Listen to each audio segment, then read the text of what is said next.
What is up, Partner Up? We're back. Got Isaac in the chair and a friend, a Supernode that I met at Supernode, Mrs. Chelsea Graham. Chelsea, welcome to Partner Up. Thank you so much for having me, Jared. Yeah, when we were chatting at dinner, it sounded like I said something that triggered the invite. So I'm glad to be here. Well, it's totally. You're a defector. It's the defector episode. The defector episode. Yes, that should be the title. I am a defector, I guess, but not really, because I'm still working with all my buds in sales. So I'm kind of just the new bridge. I like that framing. What's so interesting is last week we kind of had a heart-filled episode. So if y'all missed Mario Tarabia, we were talking with him about kind of like really the heart behind all of this and how partnerships feels a little bit more authentic, a little bit more human, etc. And I imagine that some of those heart-filled things that we were kind of talking about leads in some ways to this conversation. In other ways it doesn't, Chelsea. It's your story that I was most interested in. So for kind of context and background, Chelsea and I met at Supernode, so Crossbeam's annual conference. And we were at the speaker's dinner because she was speaking there. And I got kind of hear a little bit of your story about transitioning from the direct side to the partner side. You know, Isaac, you might call this being partner pilled. That's right. Taking the partner pill. There's no looking back. There's no looking back. Yeah. So, Chelsea, what led to that decision? Was it because I feel like it's different for everyone, but it seems like you might be leading a new wave. Not like before the anecdote. Maybe the framing is this. Before it was, this is where salespeople go that are failed. That was the general census, right? Like BD people, partnerships people as failed salespeople. But I don't think that's not you, and that's not the people that I'm seeing. Like when you told people that you moved into partnerships, they were sending you like condolence, cards and things like that, like sympathy cards. Oh, I'm sorry to hear that, but something's different here. Gosh.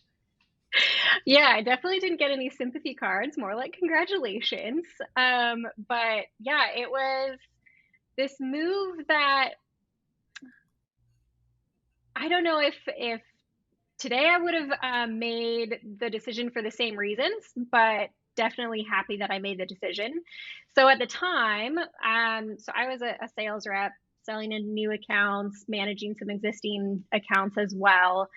And I was pretty successful with what I was doing, hitting quotas, going to president's clubs, that kind of thing. But this opportunity came up to join the partner team. Actually, the VP at the time literally chased me down the hallway after he saw me talk at our partner boot camp. So I was the sales rep educating on partners on how to work with the sales team. And he chased me down and put this opportunity on my plate. And I was like, I hadn't really considered it. I need some time to think about this, make sure that this is the move that I want to do. And the more that I thought about it, I wasn't necessarily the partner poster child of working with partners in all of my opportunities, but I knew about partners and I knew what they could do for the business. So I was intrigued with that. What I was most intrigued about was the potential leadership opportunity. I guess kind of what you were talking about of something doesn't quite feel right as a direct seller. Like it felt fine in terms of my level of success, but it was very much self-focused on what could I accomplish with my territory and my quota. What I saw in the partner side was this bigger opportunity to not only just help myself, but help a lot of people on the sales team, help them see bigger and see beyond just their quota and see beyond just, selling the next deal and really impacting a customer from a much broader perspective. So that's what kind of triggered the idea. And I, started down this journey. I want to pause there. Yeah. I want to pause there because I feel like this is where we get to do good sales stuff, right? Like peeling the onion back, right? Going one layer deeper. I'm going to bet that wasn't the reason. I think that was an output of the reason. So like when you're thinking about this, were you thinking about it like a business decision? This is Chelsea Graham, not Chelsea Graham Incorporated, right? Were you thinking about it like, okay, what's going to change in my day-to-day life? Or were you thinking about it in the context of the business? Like for you versus the company, it's like, okay, I get to focus on my territory, my book, my etc. But what Mhm. about like your day in the life, like how you operate as who you are? Yeah, for sure. I was thinking about it, with my few interactions that I did have with partners, how awesome it was of being able to work with another company, another organization. I was thinking about, um, getting to know members of the data community at the time and being having more of an impact that way, versus just one particular deal at a customer. Um, I was thinking about, the leadership opportunity really, among the sales team, of helping the sales team in general step up their game with So like partners. you felt like this is a Isaac, you're much more quotable than I am in terms of remembering who said what, but if you want to go faster, go it alone. If you want to go farther, go it together. Have you heard Mhm. that phrase before? Yeah, for sure. We'll just attribute it. No idea. We'll just attribute it to you, Jared. We'll quote. Attribute it to Hardly. Michael Scott. Yes, to Michael Scott. Yes, yes. I want people to fear how much they love me. You Yes. could hang that outside my office door. The famous Michael Scott quote. Um, I think that has something to do with it. Like, there's this feeling of like, okay, I'm looking out for myself versus I'm looking out for something bigger. Right. And there's something that's more exciting about that, which is really odd. Like when you zoom out and you go, I can care about myself, it's almost freeing. It's like, hey, I can control my controllables. This is about me. And then all of a sudden you see, well, I could contribute to something bigger. And then like it's almost like it's a different evaluation. You're not thinking about the same things. At the very core, you're caring about something fundamentally different. Totally. Totally. And there's freedom in that too. There's like, when you're just a salesperson, you're so tied to a year number and you're so laser focused on that. A lot of stress can come from that. And while I had a much bigger scope and much bigger responsibility, there's so many more there's so much bigger community that I'm working with, that stress almost was like relieved a little bit. Like, I can still control what I can control, but I'm working on a mission with more people than just myself and my SE, or my sales team support. It's other companies, Could it's you other. build on like let's contrast for a second. Could you build on like this may be an afterthought versus what you were thinking then? Can you build on stuff in the partner world versus in the sales world? It was only the same things. There was no place to get leverage, right? There was no place to be like, okay, if I go and do these three things for 2-3 months That's the word. That's versus the word, Jared. Leverage. It's funny. Okay, so this is gonna be nerdy econ talk to most people's ears. It's fine. I do this to my wife sometimes. I'll use like economic language, and she'll be like, "Would you just talk to me like a human?" I'm like, "I am. This is how I talk." But the the concept of the structure of production, right? You have the end consumable good, and then you have these layers that are more roundabout, right? Like each layer gets more and more roundabout. So you have goods that produce goods, and then you have goods that produce the goods that produce the goods, right? And you capital goods that are higher up. And there's something about when you have that realization of the leverage involved, that's always been really exciting to me. Like, how do I get behind the thing, behind the thing, behind the thing? So the old, give a man a fish or teach a man to fish. I'm always thinking like, okay, give a man a fish, fine. Teach a man to fish, better.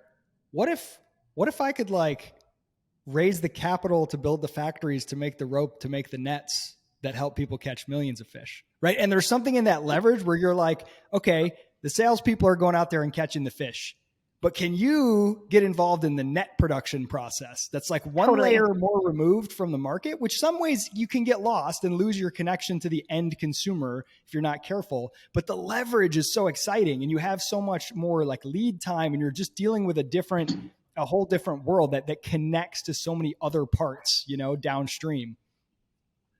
Yeah, I like where you're going with that. Like, I haven't wanted necessarily to get into a partnership role that's like so zoomed out that, like you were saying, you kind of get disconnected.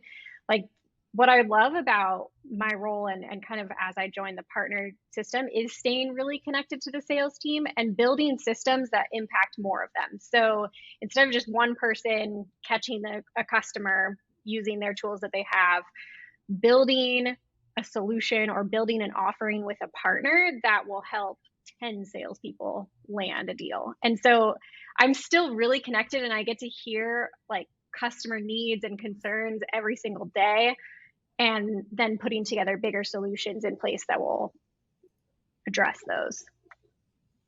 And that's what's really exciting and really fun.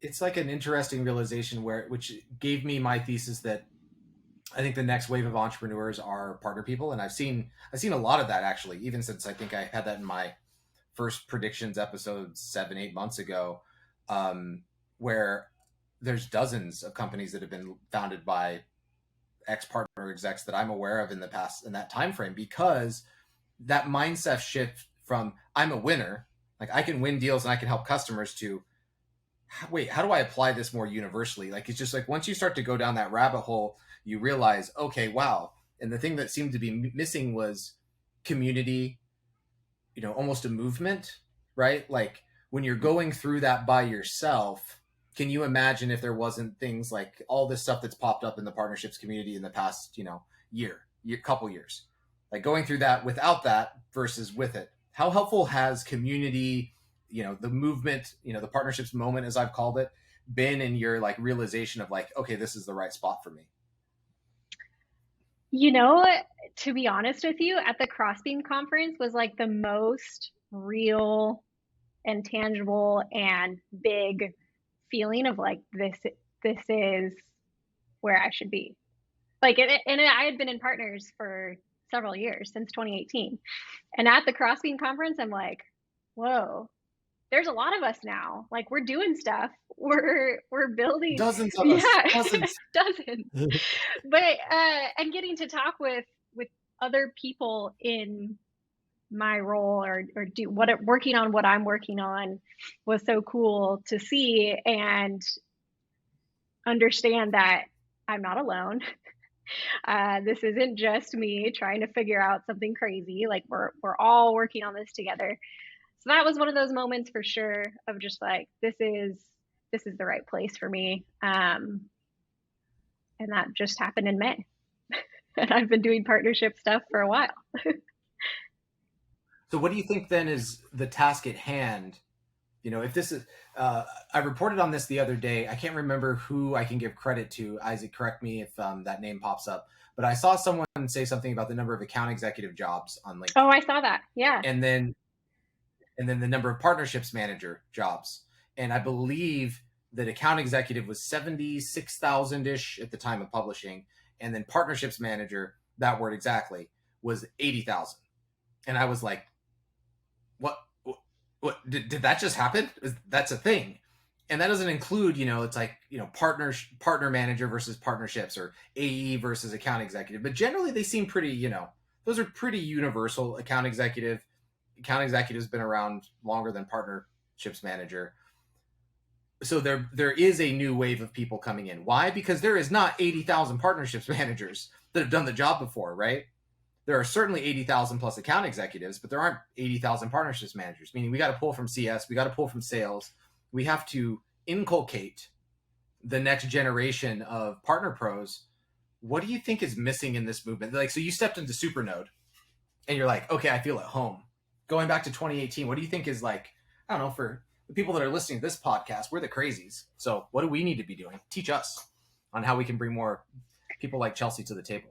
Well, since you're at the same table.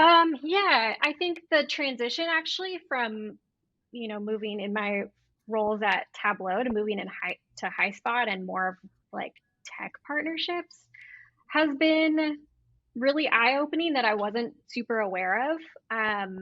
Like partnerships now, when people say that word, I think of something much different than what I thought of before. So what I used to think of is like people working with, software vendors like that sell a bunch of other stuff.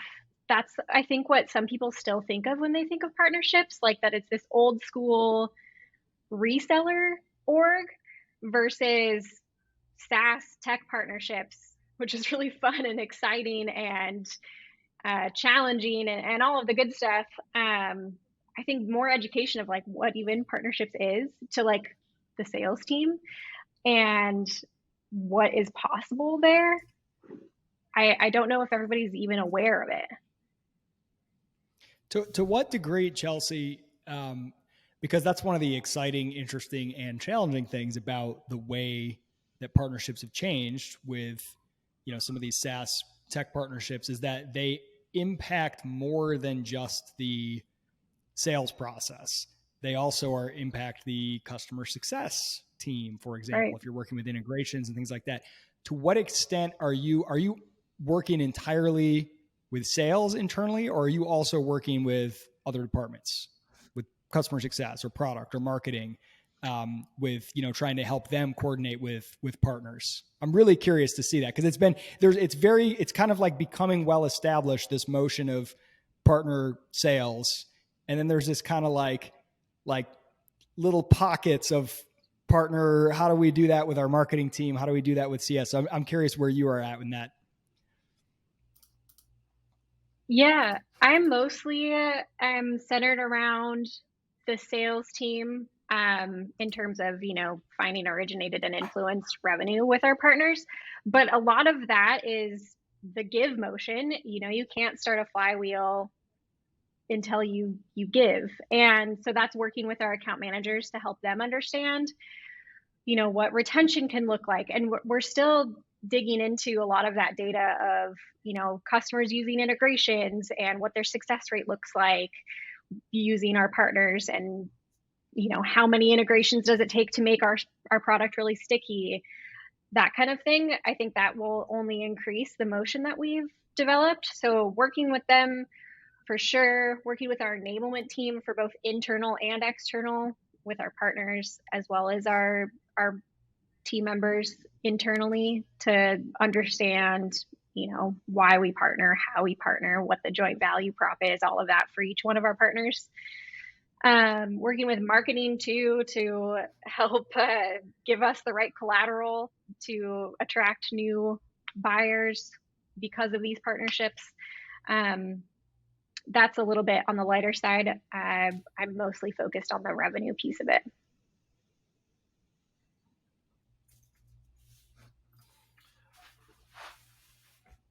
I want to unpack a little bit what you said about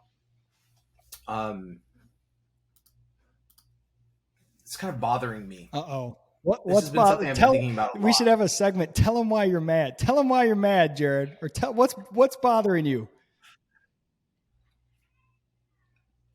So your experience of coming from Tableau to Highspot and having a different perception of what partnerships meant then versus what it meant and what you see now, I feel like one of the biggest problems that we have as an industry is that we lack empathy for where people are on what they think we do. And that's such a hard thing for me to say, because it's like, wait, no one understands partnerships. No one cares, right? Like, that's how the way it could kind of feel. I think we're getting some more limelight now, given the momentum, but that's the way that it could feel coming into this. And if it's like, if you invert that problem and you put the empathy the other way around, wait, what point of view does the other person have on partnerships? Where are they coming from? And you could imagine as a seller, if we need to bring 80,000 people over from sales to partnerships, right, to help these companies grow the next phase of business, we got to get really good at this. We got to get really good. And instead of starting where we are, we probably need to start where they are. Right? So starting the conversation with, one of the things that's been bothering me is when people say partnerships, I keep on wanting to say partner what? Partner what? We're talking about partner marketing, partner sales, partner success, integrations, co-marketing, resell, alliances. I mean, we could talk about the entire business. And if we're talking to an account executive, we want to make sure that it's very clear. Okay, we're talking about partner sales. Wait, what's different than sales? What's different than partnerships? Well, partner sales is a very specific thing. Right. What do we mean by that? Right? It's like, okay, this is where we create leverage with 10 partners, 15, 20, and a really established trusted relationship where we have more because we can, go faster alone, go farther together. We're actually building a network, our own little mini network of trusted accounts and people where we get to go out and win in the market together. And it's like, well, wait, what does that look like? I feel like that's been the missing piece that you just illuminated for me in a lot of ways, is that I keep on asking people, partner what? Because when we're talking to each other, partnerships is fine. We get it. It means lots of things. But when you're talking to someone in the other chair, it feels like it lacks a lot of empathy to start with our assumptions versus theirs. Yeah, when I actually this morning onboarded, or not onboarded, but introduced what I do to 3 new AEs. And I always start, what's their context for partnerships in the past? Like, how have they worked with partnerships? But I also show a slide of our entire team of like all of the different departments, because what they think is so narrow that I want them to see that there's this bigger world, that there's, at Highspot, 12 people working on partnerships in all different types of capacities, plus the integration of the product team, plus the marketing team, and some extra folks outside of that even. But I want them to see the scope that, I think a lot of the perception is, what do those partner people do over there? I don't necessarily see it in my book of business or on my deals. Like, what are they even doing? So I try to paint that picture for them, that there's a lot of things in motion here. And that, obviously creates empathy for us and for me, but it also helps orient them and helps them see past themselves a little bit too. I'd like to take it maybe pivot one direction. Chelsea, what's your favorite story coming from a seller to a partnerships, and maybe an aha moment that you would, we do a bad job, I think, of articulating the stories too. It's like we have these like philosophical and esoteric and economical debates about partnerships a lot, which I think are very important because, again, it's about getting leverage. At the same time, maybe I'll share one with me.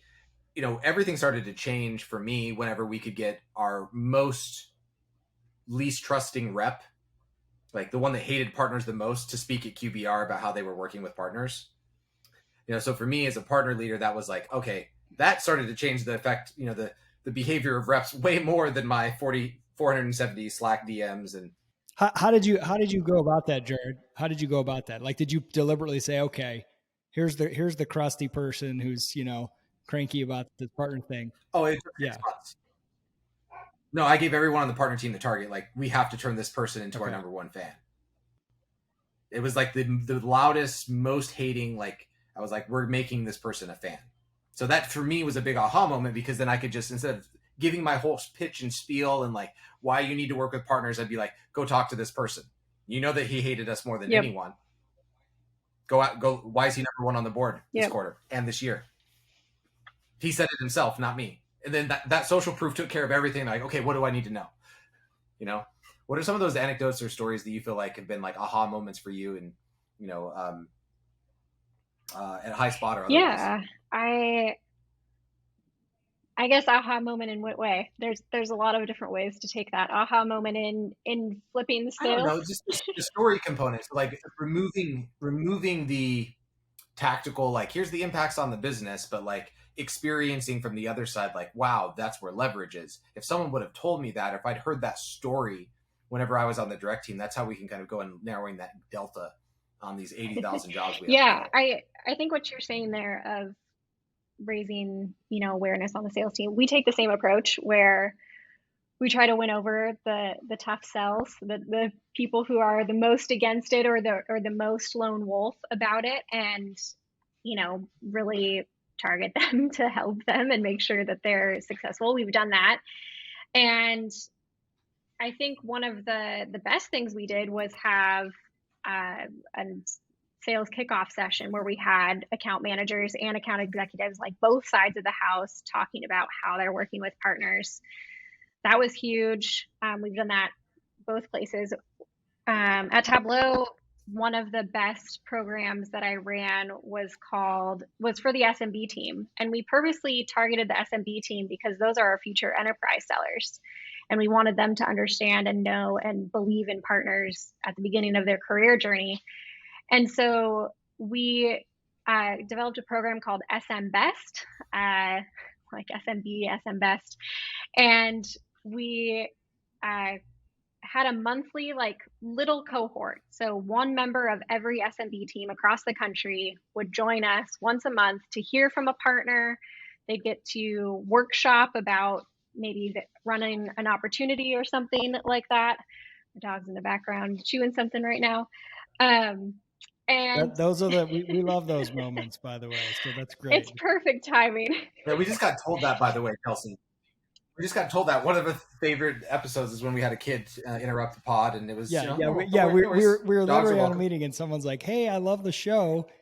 I remember this one episode," and I thought they were going to call out some brilliant thing that one of us had said, and I was getting ready to be flattered. And he's like, "My favorite part was when one of your guests had a child walk in the background." I was like, "Oh, okay, wow." Anything to stop hearing you guys talking. Maybe she'll make an appearance. I think she's going after the dried mango right now. Yeah, licking the bag. So we started this program, SM Best, little cohort. And what we created was these little partner champions that, they weren't the ones necessarily raising their hands for it, but we pitched it as like a leadership opportunity. We had managers nominate people to be a part of this.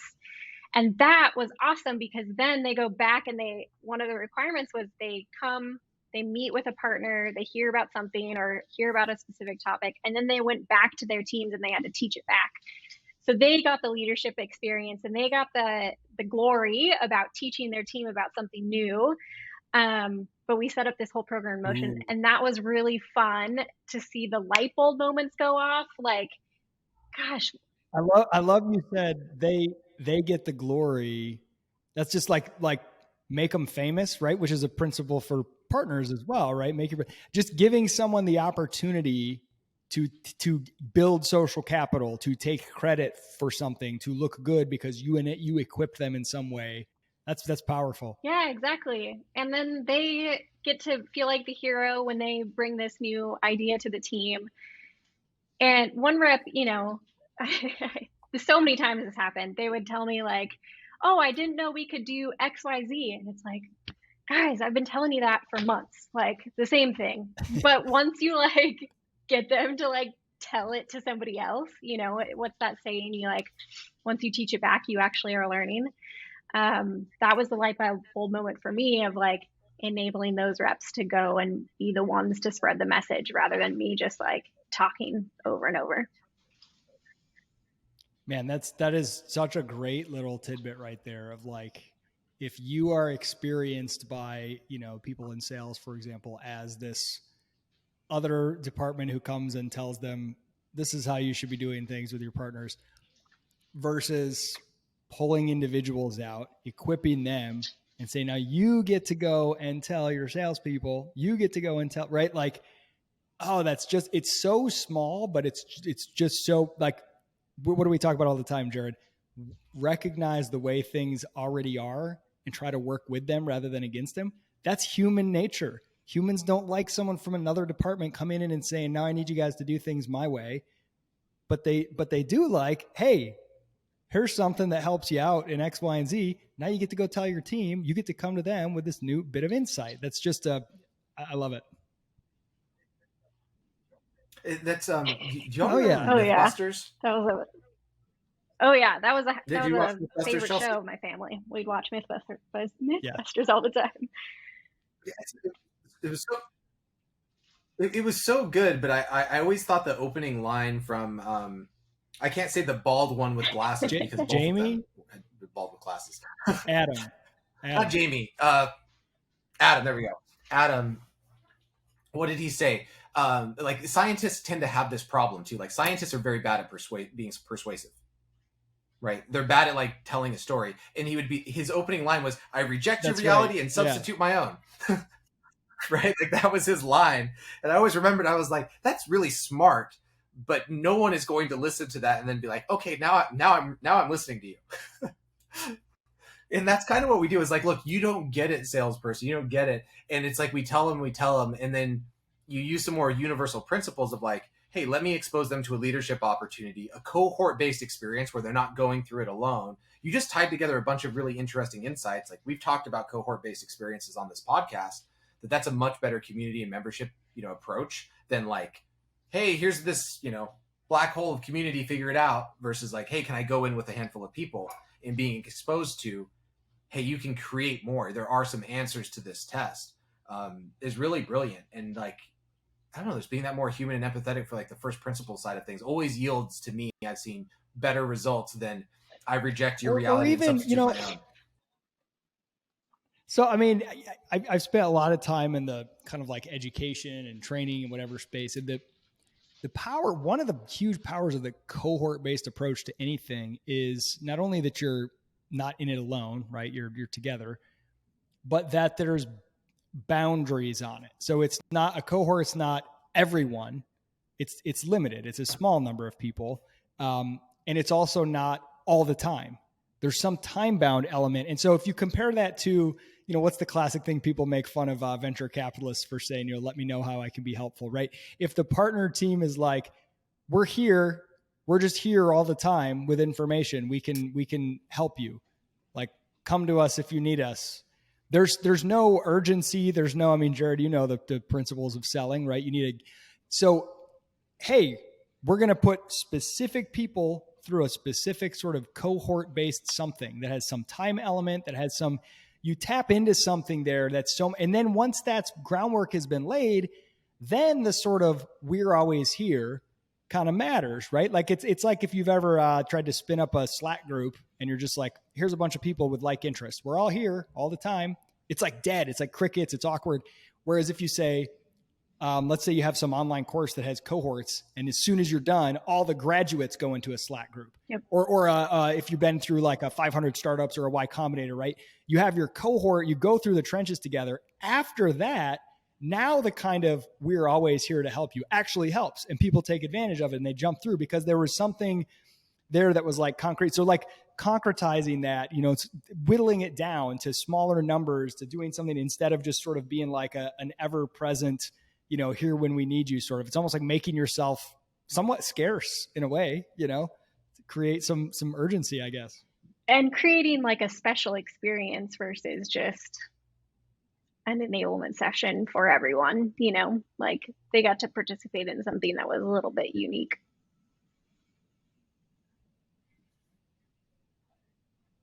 That experience, it mattered, right? Like, what's so funny to me is like, here's another realization of the same principle, Chelsea, is that whenever you do good partner marketing, the sum of the brands should not be the sum of the brands.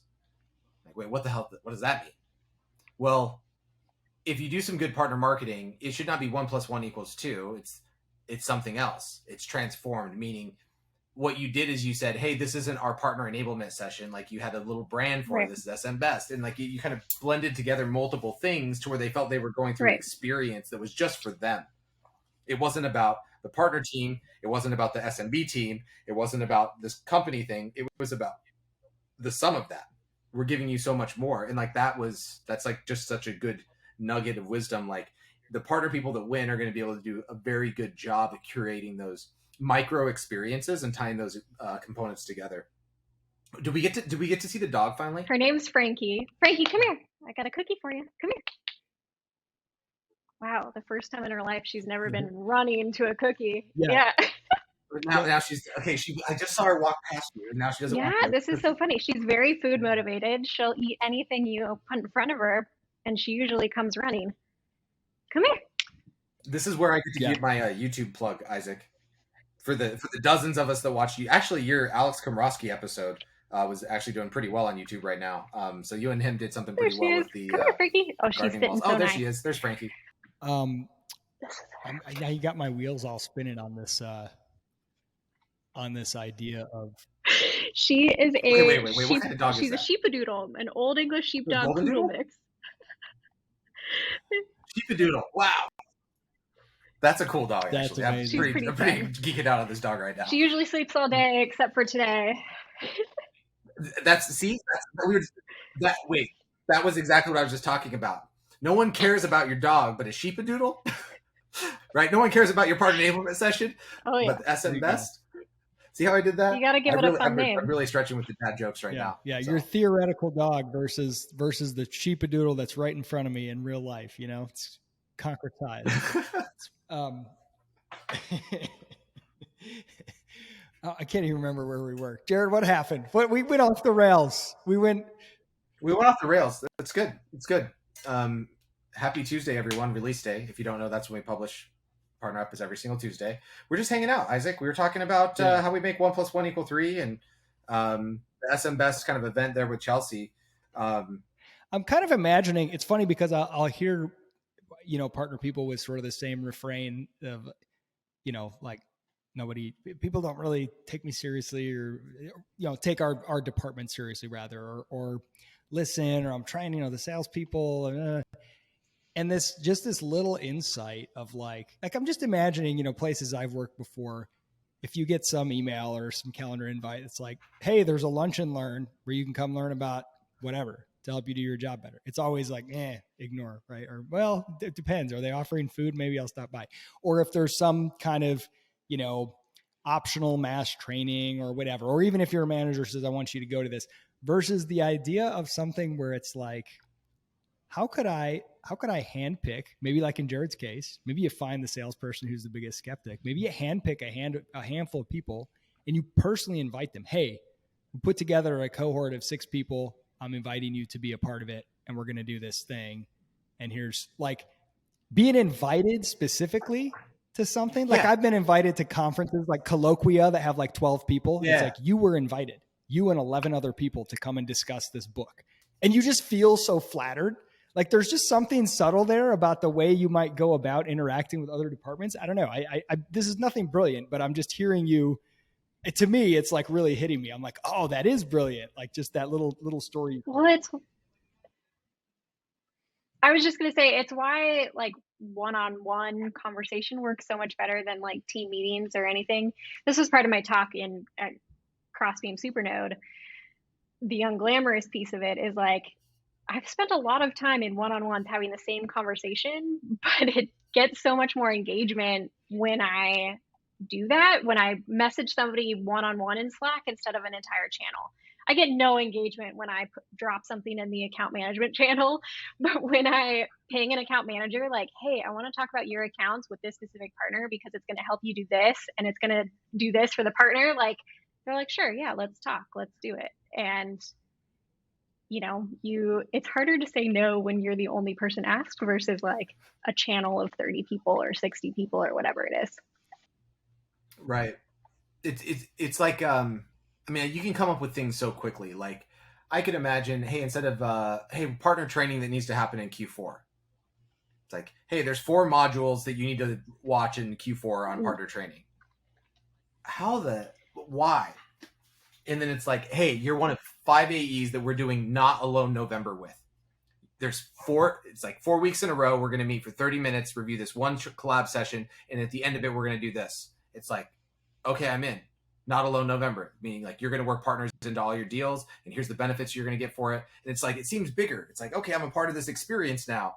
Like, yeah, November, I'm not going it alone. I don't know. I just made that up, but it sounds better than partner training. Right? Partner on every op. I love that. Boom. There we go. Well, this is like, the fractal nature of reality, I suppose, because at every level, the same principles apply. Jared, what do we always talk about with Partner Hacker? That it's, ideas and experiences, or you could say narratives or stories and experiences. And if you can create those, right, like narratives that inspire, ideas that captivate, and then you can create experiences that are enticing, right? Now, you could call those content and events, but it's not quite the same. It doesn't quite, because that's too proceduralized. We immediately put that in this box of like, great, check off the box. But if you're like, no, what we're really doing is trying to create a story that's captivating and experiences that people want to enter into. That's not just what the marketing team does to reach customers. That's not just what you do to reach internally. That's what you have to do with your colleagues, right? Like how can you frame it? And even what you said, the language that you use, even giving it a fun, catchy name, like that stuff actually matters. It really matters. And it shows a level of, interest and adventure and engagement instead of just a checking of the boxes, Totally. I've totally done the checking of the boxes, by the way. Like we've all done the lunch and learn 100%. that, didn't have any attendees, but Yeah, the more successful ones have been the experience. Yeah. Or the hand-to-hand combat. Hand-to-hand combat or the works hand-to-hand well. combat. I know right? my boss would always ask me like, what's the more scalable thing? But I'm like, this is scalable because they're going to remember this versus a training that they go to and forget or do email the whole time. I've seen this work in the most unscalable way. It's like, if you care enough about your people and you want to like create some advocates or allies, you have to build those relationships. I mean, so like some of the best partner work I've ever done has been like tours. I go meet people hand to hand, face to face. All right, I'm gonna go knock off 25 account executives on this trip, 25 customer success managers, and I meet them all one-on-one. Those referrals tend to come though after that kind of work, right? Versus the, I can just like blast out some stuff and see what sticks. That's the world though. Like we're just so spoiled. If things aren't curated, think about this. I think I just had a real big aha moment. If Netflix does a better job at curating the experience for you than your own freaking colleagues, you're probably going to lose.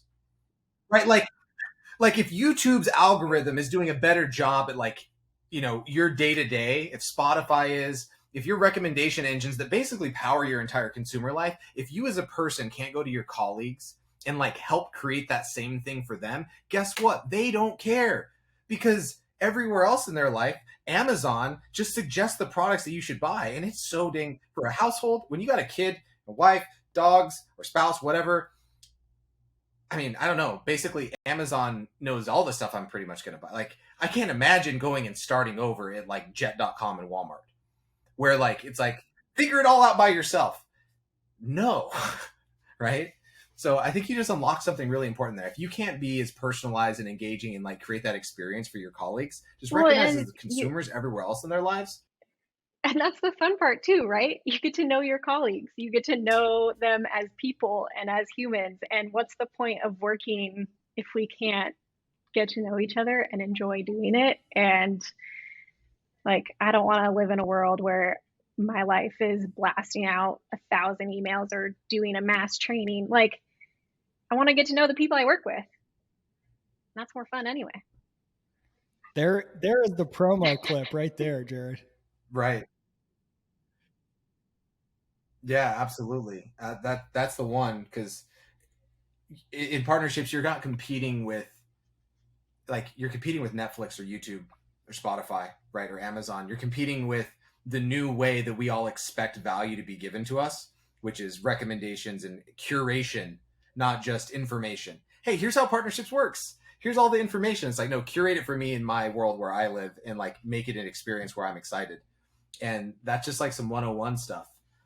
Chelsea, this was a very selfish reason for me having you on this episode, because I'm like, I need to talk to someone that's gone through this transition recently, because I feel like we do have the world to change. I really appreciate you coming on and like geeking out with us on this this topic, because yeah, like I said, there's thousands more of us to create. Yeah, pleasure's all mine. This has been fun. Thanks, guys.